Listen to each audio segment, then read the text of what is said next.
नमस्कार, आप देख रहे हैं टीवी 20 न्यूज। टीवी 20 न्यूज पर खबरों का सिलसिला जारी है, बने रहिए हमारे साथ।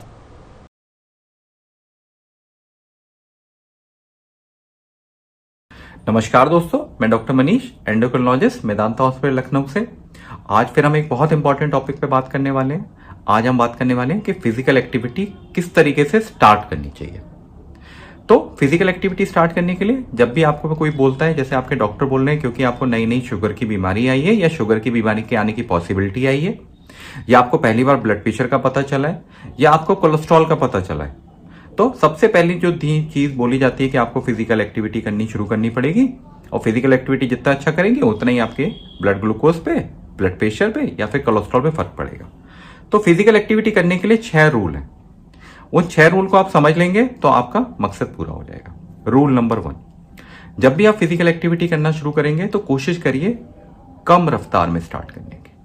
कहने का मतलब है कि आप पहले हफ्ते कोशिश करिए, अगर आप फिजिकल एक्टिविटी शुरू कर रहे हैं तो सिर्फ 5 मिनट के लिए जाइए। दूसरे हफ्ते वही फिजिकल एक्टिविटी 10 मिनट के लिए करिए। तीसरे हफ्ते 15 मिनट, उसके अगले हफ्ते 20 मिनट, और 25 मिनट पे आके थोड़ा टहलने की, मतलब थोड़ा रुकने की कोशिश करिए कि मैं रेगुलर 25 मिनट अब टहलना शुरू कर चुका हूं, मैं इस कंसिस्टेंसी को बना के रखूंगा। तो rule number 2 is consistency. Consistency कहने का मतलब है कि आप जो फिजिकल एक्टिविटी कर रहे हैं किसी भी फॉर्म में, अगर आप वॉक करने के लिए जा रहे हैं तो वो लगभग हफ्ते में 5 से 6 दिन होना चाहिए, लगभग 25 से 30 मिनट का होना चाहिए। ये एक हेल्दियर शरीर के लिए बहुत अच्छा माना गया। वहीं अगर आप वजन गिराना चाहते हैं तो आपको फिजिकल एक्टिविटी जो आप 25 मिनट कर रहे हैं उसको 45-50 मिनट तक लेके जाना पड़ेगा। अगर आपने 45-50 मिनट तक चले गए तो आपका बॉडी वेट रिडक्शन या कम होना शुरू हो जाता है।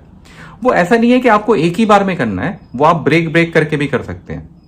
कुछ सुबह किया, कुछ शाम को किया। अब सबसे इंपॉर्टेंट बात जो लोग हमसे पूछते हैं कि डॉक्टर साहब किस समय जाए, तो उसको रूल नंबर 3 बोलते हैं। देखिए, जाने का कोई समय नहीं है। अगर आपको सुबह समय मिलता है, सुबह आप जाना चाहते हैं तो आप सुबह अर्ली मॉर्निंग जा सकते हैं, उसमें कोई दिक्कत नहीं है। अगर आपको दोपहर में टाइम मिल रहा है, जैसे कई लोग जिम करना चाहते हैं दोपहर के समय, हाँ आप बिल्कुल दोपहर के समय जा सकते हैं। अगर आपको बिल्कुल समय नहीं मिलता है तो आप डिनर के बाद भी जा सकते हैं। रूल नंबर 4 सबसे इंपॉर्टेंट, आपको एक्सर्शन या ओवर एक्सर्शन नहीं करना है, लिमिट क्रॉस नहीं करनी है। मान लीजिए आप सिर्फ और सिर्फ वॉक करते हैं, आपने मैदान में किसी को देखा कि वो बहुत तेजी से तेज रफ्तार में चल रहा है या भागने दौड़ने लगा है, आप भी उसी के लगे कि नहीं वो तो दौड़ सकता है, मैं क्यों नहीं दौड़ सकता हूं। तो उसमें होगा क्या, बॉडी एक्सर्ट करना शुरू करती है। बॉडी जैसे ही एक्सर्ट करना शुरू करेगी तो बॉडी के अंदर थकान आएगी, शरीर थकना शुरू करेगा। फिर आप 4 दिन तो जाएंगे, 5वें दिन आप फिर से घर पे बैठ जाएंगे। तो इस तरह की कोई भी चीज जिसमें बॉडी एक्सर्ट कर सकती है, जिसमें ओवर एक्सर्शन हो सकता है, उस चीज पे ना जाइए। उन लोगों के लिए खास सलाह यह दी जाती है जो लोग डायबिटीज है, जिनकी उम्र 60 साल के ऊपर है। कोशिश करिए खाली पेट नहीं जाना है आपको। कोशिश करिए एक चाय की प्याली और 2 बिस्किट खा के जाइए। कई बार क्या होता है कि अर्ली मॉर्निंग में, क्योंकि आपने रात की दवाई खाई है, अगर मान लीजिए किसी रात आपने खाना हल्का लिया हो तो सुबह के समय शुगर गिरने की या शुगर कम होने की पॉसिबिलिटी काफी हद तक बढ़ जाती है। तो ऐसा मत करिए कि आपकी बॉडी का शुगर कम हो जाए, क्योंकि अगर रास्ते में शुगर कम होगा तो सुबह के अर्ली मॉर्निंग के समय कोई मिलेगा नहीं, तो आपको असिस्टेंस की जरूरत पड़ती है। तो कोशिश करिए कि एक चाय की प्याली, 2 बिस्किट खा के जाइए। एक और इंपॉर्टेंट सलाह जो हमेशा देने की कोशिश करते हैं हम लोग, कई पेशेंट हमसे पूछते हैं कि डॉक्टर साहब कौन सी कसरत हम लोग को करना चाहिए जिससे हम लोग का ब्लड प्रेशर, शुगर या कोलेस्ट्रॉल अच्छे ढंग से कंट्रोल रहेगा। तो उसमें सबसे इंपॉर्टेंट बात यह है कि वो चॉइस आप ही की है। आप जो एक्टिविटी करना चाहें वो आप एक्टिविटी कर सकते हैं समय अनुसार। अगर आप क्रिकेट खेलना चाहते हैं क्रिकेट खेलिए, आप वॉक करना चाहते हैं आप वॉक कर सकते हैं, आप तैरने के लिए जाना चाहते हैं तैरने जा सकते हैं, आप साइकिलिंग करना चाहते हैं, आपके ऊपर है।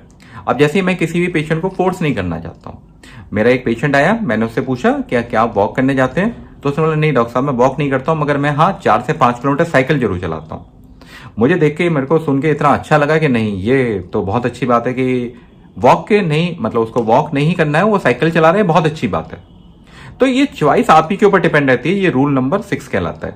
तो चॉइस आपके ऊपर है, ओवर एक्सर्शन नहीं करना है, टाइम आपके ऊपर है, परफॉर्मेंस रेगुलर होना चाहिए, कंसिस्टेंस होना चाहिए। अगर इस चीजों का ध्यान रखेंगे तो आपके जितनी भी दिक्कतें हैं, चाहे वो शुगर की हो, चाहे वो ब्लड प्रेशर की हो, चाहे वो कोलेस्ट्रॉल की हो, वो काफी हद तक कम होना शुरू हो जाएगी। तो दोस्तों, हम आशा करते हैं आपको हमारा ये वीडियो पसंद आया होगा। हम अगली बार आपसे दोबारा पेश होंगे, तब तक के लिए बहुत बहुत धन्यवाद।